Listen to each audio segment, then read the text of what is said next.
Anywhere from the low to upper 70s. 77 is your high in Augusta, and it's going to stay very warm all the way until Thursday. We could use some rain, though. The drought monitor is showing dry conditions across the majority of the CSRA. We'll have a cold front approach us on Thursday, but overall that cold front is breaking apart, so we're not expecting a very high chance of rain. I'll have more details coming up tonight on News Channel 6 at 10. Are you or me? Your home for memorable energy. It's a warm end to the month of February with high temperatures getting close to 80 degrees. We will have a cold front come through on Thursday. That'll drop our temperatures Friday and also bring us a slight chance of rain. I'll have all those details coming up. Now at 10, a woman in Burke County now behind bars after a deadly shooting. We'll have the latest on the investigation straight ahead. Plus, water quality concerns in Columbia County, why county leaders say there's no cause for alarm. And the Giving Your Best Awards will take you to the event as your News at 10 starts now. Live from Television Park, this is WJBF News Channel 6 at 10 on MeTV.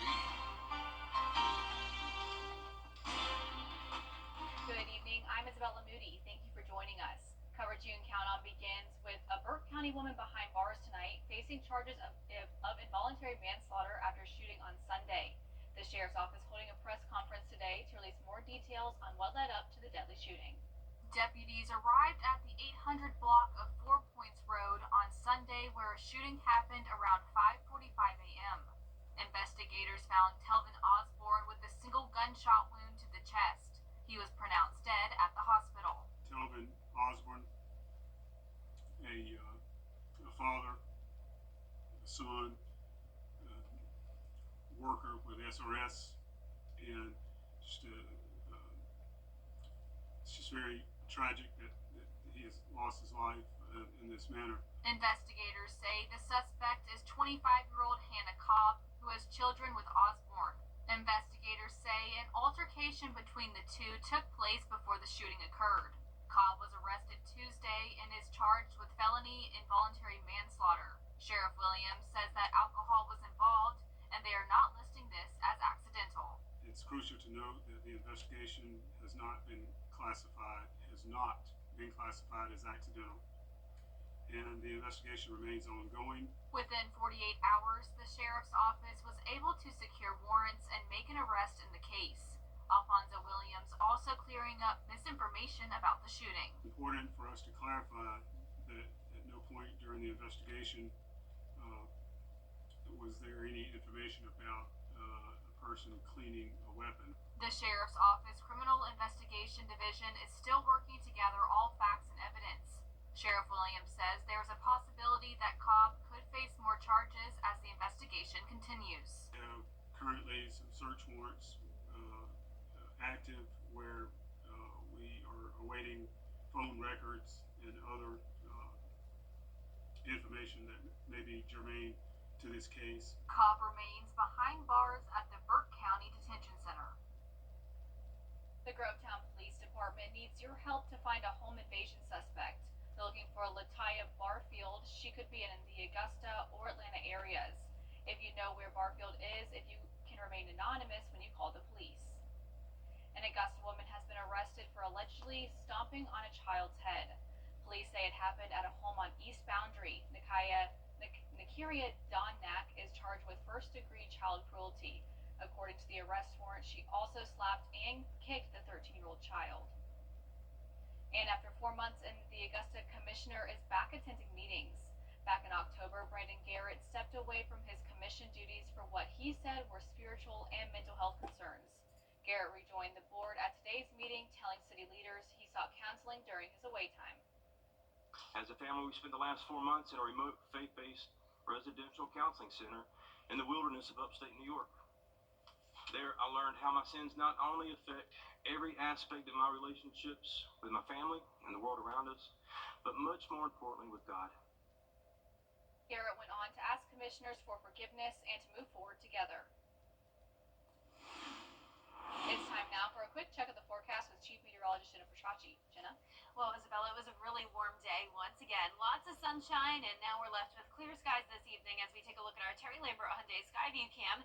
A bit breezy, you can see the flag blowing back and forth. And as for today's almanac, we definitely had a chilly start to the day. Low of 35, 5 degrees below average, but our high temperature was 10 degrees above our average of 66.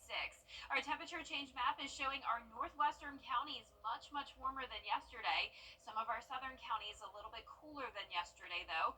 So we're seeing anywhere from the upper 40s through mid 50s. 47 now in Augusta, but 56 in Louisville. Bamberg, you're at 54.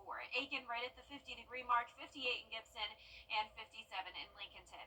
Dew points are low as high pressure's in control. We're seeing 30s and low 40s, and those winds are coming in from the northwest, currently up to around 5 to 8 miles per hour, calmer on the South Carolina side of the river. Now, as for our satellite and radar, we have clear skies all across the southeast. High pressure centered down in the Gulf, and low pressure is exiting into the Atlantic. So that means we will have another round of sunshine for tomorrow, starting out your morning around 40 degrees with those calm winds out of the north. And looking ahead, you can see high temperatures are getting awfully close to 80 degrees as we wrap up this month. A few showers coming in on Thursday with a cold front. That'll drop us down to the upper 60s on Friday, and then we'll see a variety of 60s and 70s over the next 10 days to come. I'll have a look at that forecast coming up shortly, but back to you, Isabella. Thank you, Jenna. A letter sent to Columbia County residents about drinking water contamination circulating on the internet. On February 12th, residents received a letter notifying them of drinking water contamination. Water utility specialists say as soon as they were notified by the EVG, they sent out the notification in a paper document along with utility bills. While county water utility managers say the issue is harmless, the way residents were notified was a concern.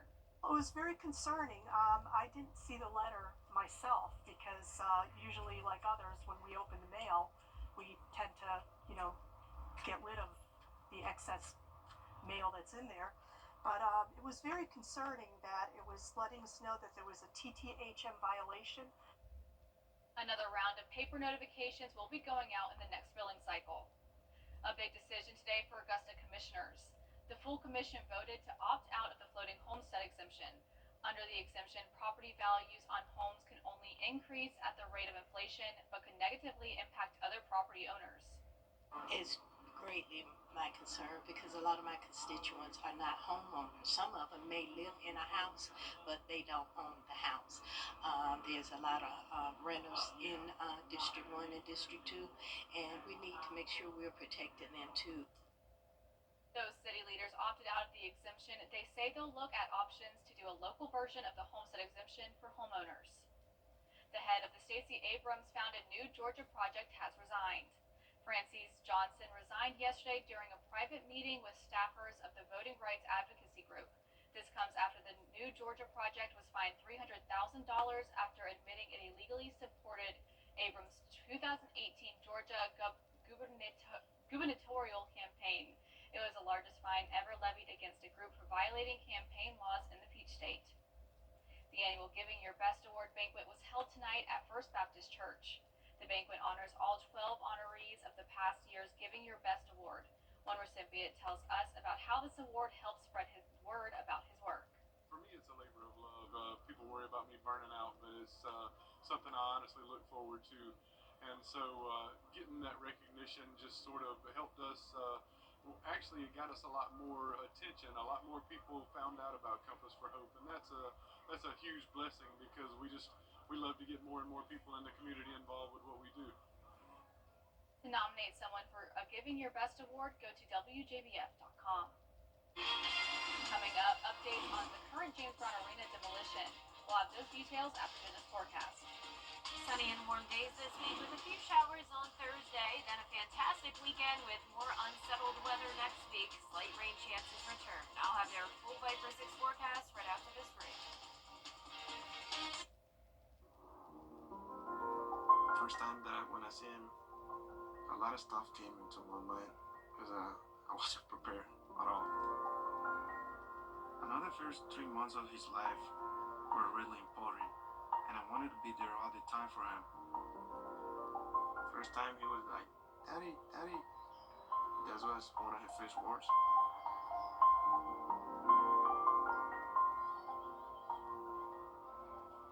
He grew up so quick. He just surprised me every day. He's really smart. I really think he can be an astronaut, president. But I'm gonna support him for wherever he wants to be. If you want to be a photographer, musician, whatever. As a father, I guess you don't focus on you. I put himself first. That's what a dad does. This Saturday, the NASCAR Xfinity Series rides down to the Lone Star State for some good old Texas twisting and turning. Buckle up, baby! The boys take a spin on the one and only Circuit of the Americas. This track is unforgiving. A roller coaster that'll put one heck of a hitch if you're giddy up. This is a wild ride. The NASCAR Xfinity Series. Coverage begins Saturday at 2 on CW6. Every day, ordinary people in the CSRA do extraordinary things to serve our community. Each month, News Channel 6 recognizes these outstanding volunteers with the Giving Your Best Award. Do you know an everyday hero who goes the extra mile to help others? Nominate them for the Giving Your Best Award by visiting WJBF.com and filling out the entry form. Sponsored by Science Co., Piedmont Augusta, Security Federal Bank, and News Channel 6.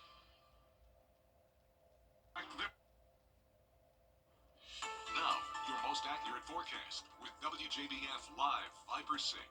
Welcome back. It's a nice, quiet Tuesday night as we take a look at our Terry Lambert Hyundai Skyview Cam from the Amentum Center in Aiken. Chilly out there, but not as cold as it could be. We're sitting at 47 degrees, no harsh wind chill, dew point of 41. Visibility looks good. Now, around the CSRA, we're seeing a mix of upper 40s through upper 50s. Warmer out towards the west, 56 in Sparta, 57 in Gibson. Upper 40s there, though, in Sylvania. Bamberg, you're at 53, Aiken at 50, and 55 in Edgefield. So clear skies for all of us. We do have controlled burns, though, happening across the southeast, and that is leading to some smoke in the sky. You'll see that when the sun comes back out tomorrow morning. There's high pressure down in the Gulf, and then we're watching this cold front that'll be swinging through on Thursday afternoon. So for the meantime tonight, we'll have clear skies and temperatures right around our average low of 40. Tomorrow, we'll be topping off in the mid to upper 70s. So I'm going with a high of 77 across the metro, so a couple degrees warmer than it was today. Here's a look at your Wednesday, starting out at 40, climbing to the upper 50s by 10, 74 already by 2 p.m. with light winds out of the south. So we do have an air quality alert in effect throughout the day tomorrow for the county shaded. That includes Richmond and Aiken. Once again, we do have controlled burns across the two-state, and that happens often whenever we have high pressure, low humidity, light winds. But unfortunately, that also leads to poor air quality. So keep that in mind tomorrow. If you do have respiratory health issues, limit your time outside, keep the windows and doors closed, run the air conditioner, but also remember that the air filter needs to be cleaned and keep fresh air intake closed. Now, we also have a drought across the CSRA, that first phase of drought, so we could use some rain. It's been a pretty dry month of February so far with only around 2 inches when typically we have over 3.5. So it's likely that we'll finish off the month with around an 1.5 inch deficit because the chance of rain we have on Thursday isn't looking too promising. So here's our futurecast tomorrow at 6 a.m. Clear skies with a northwest wind. Here comes the cold front, and this is not going to be very powerful. Now, ahead of the front, we'll have a south wind, and that will really warm us up. Some places possibly making it to 80 degrees Thursday afternoon. By around 3 o'clock to 9 o'clock on Thursday, that's when we'll have the chance of rain. So this will be quick moving in and out, back to clear skies on our Friday. Here's a closer look. Thursday at 3 p.m., that's when we'll see a little bit of rain popping up, a lot of it breaking apart. So Augusta has the possibility of not even getting a drop. Now, with the warm air in place, it's possible that we could see some very weak storms produced here, along with some quick, heavy downpours, but once again, really not looking too promising when it comes to a widespread rain event by any means. So by the 10-day forecast, you can see that we're back to sunshine on Friday, a beautiful weekend. It will be very warm on Saturday with a high of 74, back to the mid-60s on Sunday. And then next week, we'll have a series of cold fronts coming through that'll bring our temperatures up and down. So a mix of 60s and 70s, but no major cool downs. I'm very happy with the 60s and 70s. I'll take both of them. I know, definitely feeling like spring. Yeah, it feels great out there. Thank you, Jenna. The Augusta-Richmond County Coliseum Authority held their monthly board meeting with updates on the current James Brown Arena demolition. According to members, demolition is on target and they are filling the hole where the old stadium was. The old arena was 50 feet tall. The new arena will be 100 feet tall. construction of the foundation for the new arena. They will start enabling work such as utilities like sanitary sewer and water while filling the hole. You're seeing some of the buildings still standing. Just know that's not in the footprint of the new building, and it will be coming down shortly. But we're now starting to sequence and fill the back hole and get everything off the site. By Masters, you should see a clean site, and we're ready to roll. John Rollins, project manager for Nations Group, says they are on track to have a new arena done by early 2027. Coming up, why pregnant and postpartum women need to be screened for depression and anxiety. Stay tuned.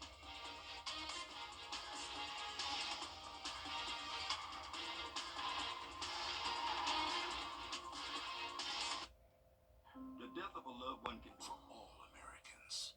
To get the weather, you need to see the whole picture. That's why Live Fiber 6 gives you the Skyview network. Get a live view of traffic and weather from all over the CSRA. Available online 24 hours a day at WJBF.com and the free Live Fiber 6 mobile app. The WJBF Live Fiber 6 Skyview network, powered by Terry Lambert Hyundai. Low prices, big selection, and committed to quality customer service. The American Heart Association is urging new and expecting moms to be screened for depression and anxiety. Rena Roy explains. All new and expecting mothers should be routinely screened for depression and anxiety, according to a new recommendation out today from the American Heart Association. Hospitals and healthcare providers now urge to perform screenings during pregnancy and up to 1 year after birth. The American Heart Association saying psychological conditions during that time are among the leading causes of maternal death in the U.S. Maternal death rates in the U.S. are exceedingly high, 2 to 3 times higher than estimates from other high-income countries, and this rate is even higher for non-Hispanic Black women in the country. Medical experts say these mental health issues have also been linked to negative pregnancy outcomes like miscarriage and long-term heart problems. We've known for a while that conditions such as anxiety and depression are indeed linked to adverse cardiovascular outcomes such as high blood pressure, high cholesterol. So this new set of guidelines really just pieces everything together. The screening will typically involve a questionnaire and a review of risk factors, including the mother's psychological history. And the guidelines say ideally, doctors should ask about emotional well-being during each prenatal and postpartum visit. Experts are hoping that early screening will improve the overall health of mom and baby in the short and long term. The hope is that, with us being able to detect and manage depression, anxiety, and other psychological conditions at an earlier stage, throughout the pregnancy period and throughout the postpartum period, we can also take care of them and hopefully optimize their cardiovascular health as a result. And the guidelines also stress the critical need for long-term research into this issue, especially when it comes to minorities, considering the racial disparities in maternal health. Rena Roy, ABC News, New York. Senator John Ossoff is sounding the alarm on federal cuts when it comes to health care that could impact Georgia families. Senate Republicans blocked Senator Ossoff's amendment that would protect children in maternal health care through Medicaid. A new study shows 18 out of Georgia's 30 rural hospitals face the risk of closure. Senator Ossoff says these cuts will only make the situation worse and damage the health and safety of Georgians, putting kids, pregnant mothers, and seniors at risk. 2 out of 5 children in Georgia are covered by Medicaid. 70% of seniors in nursing homes are covered by Medicaid. Half of all births in Georgia are covered by Medicaid. If they destroy Medicaid, they're going to destroy health care for Georgians. Republican lawmakers in Congress are looking to cut $880 billion in costs through 2034. And for Georgia, that could be about $16 billion on the chopping block, cut Medicaid, and peach care for kids. Coming up, Josie and Thompson squaring off in the Elite Eight, and North Augusta looking to advance against Gray Collegiate. We'll have those highlights in sports. The future is in your hands. Now, WJBF sports coverage you can count on. The Elite Eight kicked off Tuesday night featuring Josie and Thompson and the North Augusta boys against Gray Collegiate. Josie Thompson, these two teams meeting for the 4th time this season with a trip to the Final Four on the line. As Kasia Henderson drives to the hoop, she gets the layup, but then Thompson answers with a three from Tylasia Lattimore. The Bulldogs now pushing the pace. Jada Kendrick dishes to Lattimore. They go up 37-36 in the fourth quarter, but the Lady Eagles with an answer. A corner three here from Montana Jenkins. Josie gets the 48-43 win, and they move on to the Final Four. Over to North Augusta, the Yellow Jackets facing off against Gray Collegiate Academy, their lone loss on the regular season. North Augusta on the move. Jordan Rouse drains the corner three, but then Gray Collegiate's Hunter McGraw, he comes up with the steal. He takes it coast to coast. War Eagles up 51-47 in the fourth quarter, but then Duran Dunbar, he answers right back with a spin cycle move over his defender. He gets the friendly roll, but then some drama to end the game. Gray Collegiate leads at 53-52 with just seconds left. A common foul was called on North Augusta, a technical foul on Gray Collegiate for a player leaving the bench. So then Dunbar, he drains the free throw to force overtime. North Augusta wins at 66-56 in OT to advance to the Final Four. And the Washington Wilkes Lady Tigers beat Telfair County 54-51, advancing to the Final Four in the Class A Division II in the GHSA. And up next, they'll play at Macon County on Friday. And the Augusta Jaguars close out the final week of the regular season on the road against Georgia College, then on Saturday against USC at Beaufort. A pivotal last week of the regular season as the Jags are just 2 games behind Columbus State for first place in the Peach Belt Conference standings. AU coming off a 65-61 win over North Georgia on senior night, where Dimitri Gardner led all scorers with 32 points, and senior Maxa Madison posted a double-double with 12 points and 15 rebounds. Augusta returns to Christenberry Fieldhouse on March 5th to host a first-round Peach Belt Conference game. We're going to go to Georgia College, play a team that shoots the ball very well, a very good rebounding team, and it's fighting to get into the conference tournament. And desperate teams are hard to play this time of year. And then we go into Beaufort, they're fighting for a home playoff game. So 2 different type of teams, and we're looking forward to keeping momentum going as the season progresses. The game tipped off at 7:30 p.m. tonight, and Augusta got the win. That's it for sports. We'll be right back.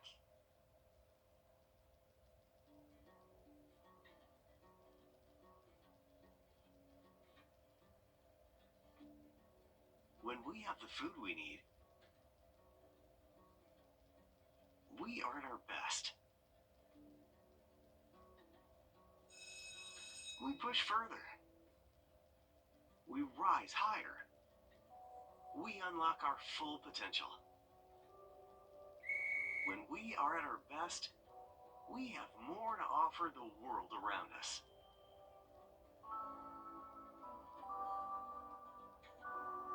When we have the food we need, we make our communities stronger. Together, we can help everyone get the food they need to thrive. Join the movement to end hunger at feedingamerica.org/actnow. What kind of future do you want? Thanks for coming after me. We look forward to our very bright future. At WJBF's Television Park Productions, our mission is to provide local businesses with top quality video and digital content at an affordable price. With decades of experience, our award-winning creative team will guide you step by step through the creative process, resulting in a successful marketing message for your brand. Over the years, we've helped hundreds of local businesses expand their voice. Visit WJBF.com/creative to find out how we can do the same for you. And last but not least, Augusta University is giving its graphic design students real-world hands-on experience while helping out local nonprofits. Ellison Hubbard shows us how. They're getting these students in-field, hands-on experience, getting them ready for jobs right after college. Last fall, these students from the class did a project creating a placemat for a local nonprofit called Augusta Locally Grown. This gave each student the task to learn how to work for a business, work under deadlines, and give back to the community. Not only did they learn this, but it gave them the right questions to ask businesses. I think it prepared me for when I have those conversations, because before then I didn't know what questions to ask or what was normal and what wasn't normal what was appropriate to ask, how to ask when the deadline is, what sizes, is it for print, is it digital, just the details of everything. And while this class happens only in the fall, the assistant professor says both the students and the local nonprofits have something to gain. So many nonprofits that they might not have a marketing department, they might not have the budget to invest in good design or a proper design and marketing materials. This is the goal for each student that comes to work in this class. And so, and on the other hand, we have these students who are graduating, who are soon to be professionals in the field that need that experience. So just working with a local nonprofit, I think it's a way for designers to give back to the community. Professor Gainey says she's looking for the local nonprofits that are interested in working with her students next fall. In Augusta, Ellison Hubbard, WJBF News Channel 6.